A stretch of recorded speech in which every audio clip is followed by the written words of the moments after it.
안녕하세요. 슬기로운 스테이블 코인 생활입니다. 자, 스테이블 코인 프라이버시 시리즈 정말 길게 달려왔는데 드디어 오늘이 그 마지막 여정입니다.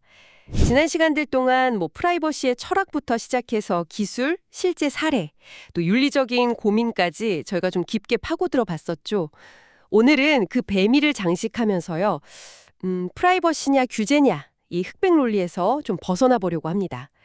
어떻게 하면 프라이버시를 잘 지키면서도 또 필요한 규제는 받아들일 수 있을까? 그 해법으로 저희가 프라이버시 레이어하고 규제 친화 레이어 이 두 가지가 함께 가는 모델을 제안해 보려고 해요. 네, 맞습니다. 오늘 우리가 좀 집중해서 풀어볼 질문은 바로 이거죠. 스테이블 코인 거래 정보? 그러니까 무엇을, 언제, 또 누가 어느 범위까지 들여다볼 수 있게 할 것인가? 이 질문에 대한 어떤 균형점, 그걸 찾아가는 시간이 될 것 같습니다. 애초에 근데 왜 이 프라이버시하고 규제 둘 중 하나만 딱 선택하는 게 이렇게 어려운 문제인 걸까요? 그게 뭐든지 극단은 항상 문제를 낳기 때문인 것 같아요. 예를 들어서 완전한 익명성, 자유, 이것만 막 추구하다 보면 사실 자금 세탁이나 사기 같은 범죄에 악용될 위험이 너무 커지고요. 또 일단 사고가 터지면 추적하거나 피해 복구하는 게 거의 불가능해지죠. 이건 금융 시스템 전체의 신뢰가 흔들릴 수도 있는 문제고요. 근데 또 반대로 모든 거래를 그냥 다 투명하게 공개해버리고 강력한 규제만 막 내세우면 어떨까요? 이건 또 개인의 모든 금융활동이 속속들이 감시당하는 그런 사회로 갈 수 있거든요. 그러니까 확법적인 월급 내역이나 병원비 낸 거, 아니면 개인적으로 소액 기부한 거, 이런 사적인 정보까지 불필요하게 노출될 위험이 생기는 거죠. 이건 심각한 프라이버시 침해고요. 아, 그렇군요. 결국 어느 한쪽으로 확 치우치는 건 답이 될 수가 없네요. 그러니까 평소에는 프라이버시를 잘 보호하다가 정말 필요한 순간에만 그것도 정해진 규칙에 따라서 최소한의 정보만 공개하는 어떤 균형, 이게 필요하다는 말씀이시군요. 그래서 등장한 게 바로 이 두 레이어 모델인 거고요. 네, 맞습니다. 기본 원칙은 그거예요. 필요할 때 필요한 만큼만 공개한다. 이 두 레이어가 어떻게 각자 자기 역할을 하면서 조화를 이루는지 이제부터 좀 더 자세히 들여다보겠습니다. 좋습니다. 그럼 먼저 우리 일상의 거래를 책임질 프라이버시 레이어, 이것부터 한번 시작해보죠. 이 레이어의 핵심 목표는 뭐고 또 어떻게 작동하는 건가요? 네, 이 프라이버시 레이어의 핵심 목표는요. 청취자분의 그 일상적인 소액 거래라든지 아니면 좀 민감할 수 있는 정보 있잖아요. 예를 들어 의료비 내역이라던가 특정 단체 기부 내역 같은 거. 이런 걸 최대한 비공개로 유지하는 겁니다. 그러니까 불필요한 노출을 막아서 사생활을 보호하는 게 첫 번째 목표죠. 이걸 위해서 쓰는 주요 수단들은 여러 기술들이 있는데요. 거래할 때마다 일회용 주소를 새로 만드는 스텔스 수신이나 주소를 자동으로 계속 바꿔주는 주소 자동 순환 같은 기술로 거래 추적을 좀 어렵게 만들고요. 특히 중요한 기술 중 하나가 바로 영지식 증명, GK라는 건데요. 아, 영지식 증명. 네. 네, 이건 뭐랄까 비유하자면 내가 이 방 열쇠를 가지고 있다는 사실을 열쇠 자체를 보여주지 않고 그냥 문을 여는 행동으로 증명하는 거랑 비슷해요. 그러니까 거래 내용, 금액이라든지 상대방 정보는 싹 숨긴 채로 이 거래가 유효하다는 사실 자체만 수학적으로 증명하는 거죠. 아니면 프라이버시 기능을 강화한 별도의 레이어 2, L2 솔루션을 쓸 수도 있고요. 그래서 이제 검증 방식도 좀 달라지는데요. 블록체인상에는 거래 자체의 그 기술적인 유효성, 예를 들어 이중 지불이 아니다, 이런 것만 공개적으로 기록되고요. 구체적인 금액이나 거래 상대방 같은 민감한 정보들은 다 암호화돼서 가려지는 거죠. 예를 들어서 월급 받아서 생활비로 쓰거나 편의점에서 몇천 원 결제하거나 아니면 좀 민감할 수 있는 병원비를 내거나 종교단체에 기부하거나 이런 활동들이 바로 이 프라이버시 레이어에서 주로 이루어질 수 있는 겁니다. 아, 그렇군요. 일상적인 거래는 이 프라이버시 레이어가 딱 지켜준다. 특히 그 영지식 증명 같은 기술 덕분에 내용은 싹 숨기면서도 거래는 유효하다는 걸 증명할 수 있다는 점이 되게 흥미롭네요. 그럼 반대로 규제 친화 레이어, 이건 어떤 역할을 하고 또 언제 작동하게 되는 건가요? 이름에서부터 벌써 규제랑 뭔가 관련이 깊어 보이는데요. 네, 맞습니다. 그 이름처럼 규제 친화 레이어의 주요 목표는 크게 두 가지로 볼 수 있습니다. 첫 번째는 자금 세탁 같은 불법적인 자금 이동을 막고 좀 비정상적인 거래 패턴 같은 걸 탐지하는 거고요. 두 번째는 만약에 해킹이나 사기 같은 사고가 발생했을 때 소비자를 보호하는 역할, 예를 들면 자금 복구를 지원한다든지 이런 거죠. 그러니까 프라이버시 존중이 기본 원칙이긴 하지만 명백한 위험이나 불법 행위에는 대응할 수 있어야 한다는 겁니다. 작동 방식은 주로 이제 스테이블 코인을 현금으로 바꾸거나 오프램프, 반대로 현금을 스테이블 코인으로 바꿀 때 온램프, 이때 이제 KYC, 즉 본인 확인 절차나 AML, 자금 세탁 방지 절차를 거치는 것으로부터 시작하고요. 또 어떤 법적인 요건, 예를 들어서 법원 영장 같은 게 충족될 경우에는 수사기관 같은 곳에서 거래 내역의 일부를 제한적으로 들여다볼 수 있게 하는 감사용 열람키, 뷰잉 오디키라는 개념을 도입할 수도 있습니다. 아니면 특정 금액 이상의 거래라든지 좀 의심스러운 패턴이 감지되면 추가 정보를 요구하는 시스템도 가능하고요. 근데 여기서 가장 중요한 점은 이 레이어의 정보 접근 권한이 절대 무제한적이거나 마음대로 할 수 있어서는 안 된다는 거예요. 명확한 법적 요건 하에서만, 그것도 딱 정해진 범위 내에서만 조건부로 열람하고 필요하다면 자금 동결이나 환급 같은 조치를 취할 수 있어야 합니다. 이 권한 남용을 막는 장치가 반드시 필요하죠.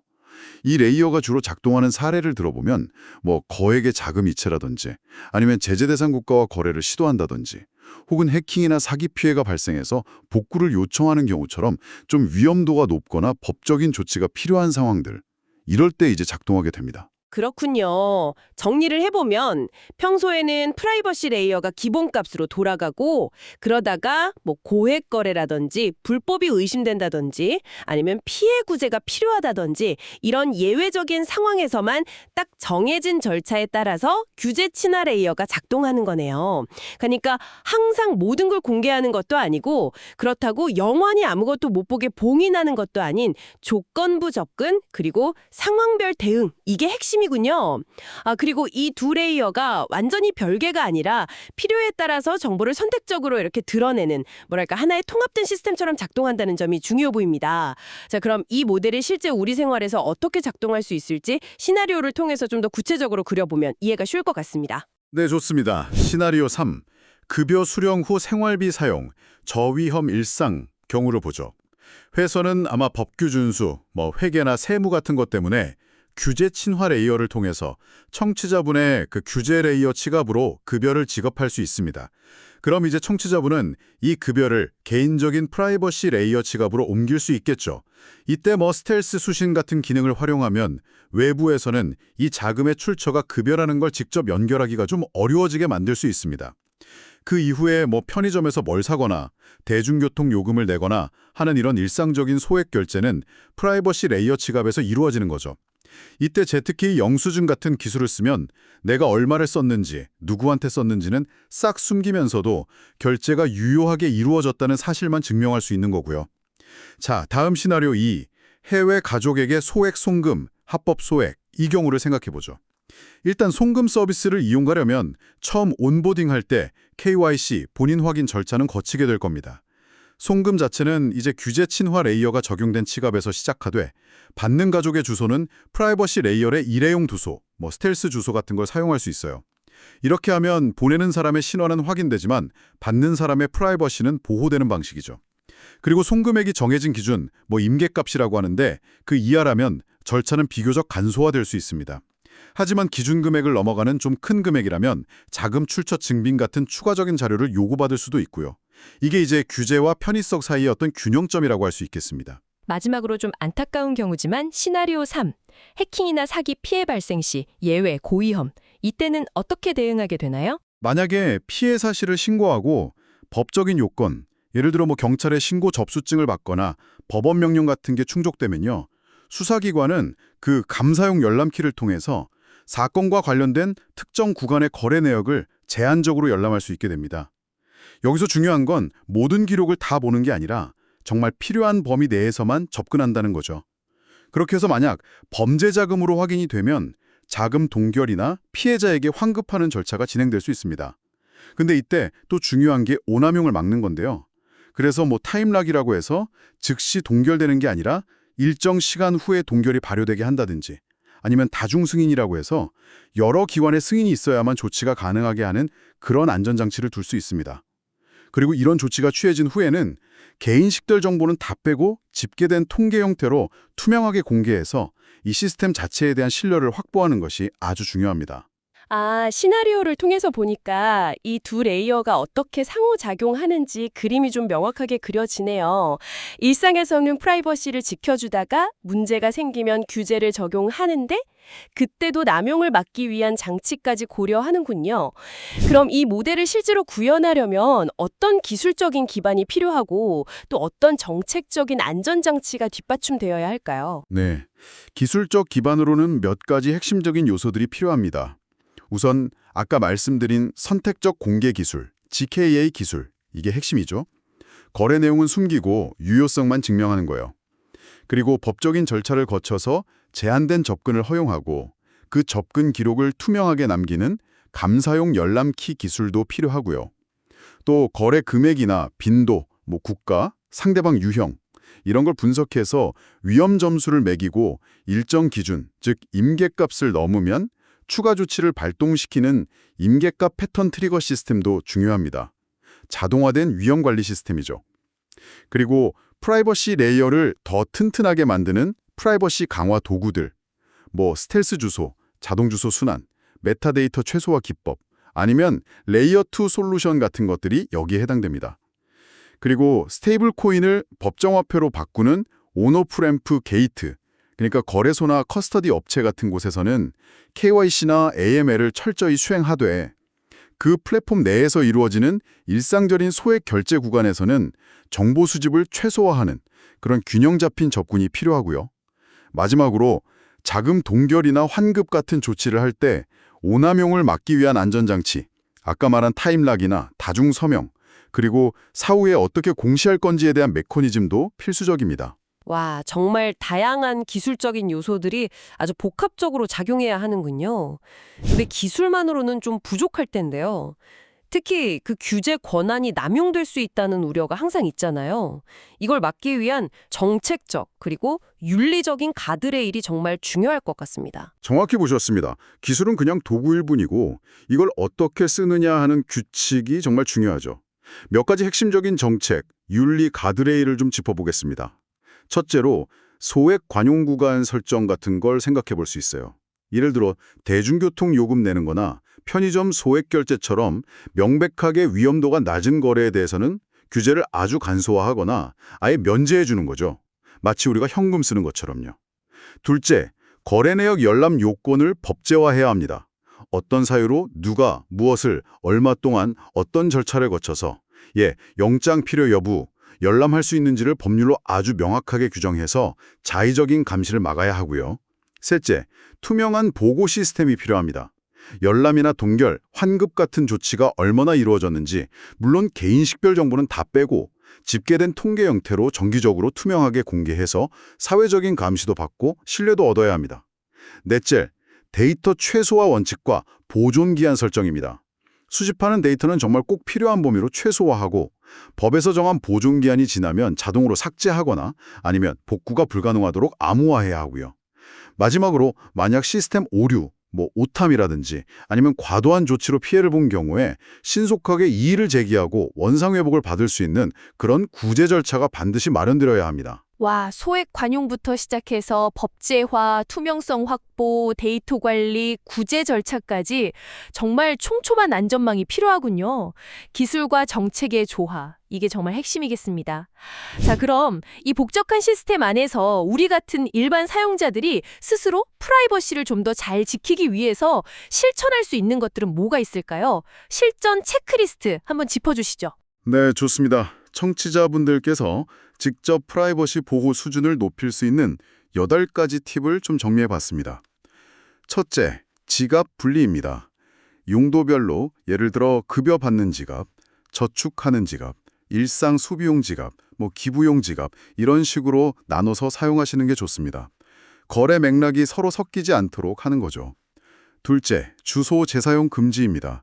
거래할 때마다 특히 돈을 받을 때는 매번 새로운 주소를 사용하는 습관을 들이세요. 스텔스 기능이나 주소 자동 순환 기능을 활용하시면 좋고요. 셋째, 메모 최소화. 거래할 때 블록체인에 공개적으로 기록될 수 있는 메모란, 트랜잭션 노트라고도 하는데 여기에는 절대로 실명이나 연락처, 주소, 주문번호 같은 개인 식별 정보를 남기시면 안 됩니다. 그냥 비워두는 게 가장 좋아요. 넷째, 타이밍이랑 금액을 좀 다양화하는 겁니다. 가능하다면 주기적으로 하는 거래 있잖아요. 예를 들어 매달 특정일에 생활비를 이체한다면 그 요일이나 시간, 금액을 조금씩 랜덤하게 변경해서 패턴 분석을 좀 어렵게 만드는 거죠. 다섯째, 온-오프 램프 분리입니다. KYC가 요구되는 거래소 지갑하고 일상생활에서 쓰는 프라이버시 지갑 사이에 직접적인 자금 이동 경로를 좀 분리하거나 최소화하는 게 좋습니다. 여섯째, 권한 점검입니다. 예전에 한번 써보고 지금은 안 쓰는 D앱 같은 데 부여했던 지갑 접근 권한이나 브라우저 확장 프로그램 권한 같은 걸 주기적으로 확인하고 필요 없으면 철회하세요. 일곱째, JK 영수증 활용. 가능하다면 거래 내역은 숨기고 유효성만 증명하는 기능을 지원하는 앱이나 지갑을 적극적으로 활용하시는 게 좋습니다. 마지막 여덟째, 정책 숙지입니다. 청취자분이 거주하는 국가의 세금 관련 규정이라든지 제재 대상 관련 정책, 또 이용하는 거래소의 정책 같은 것들을 미리 확인하고 준수하셔야 합니다.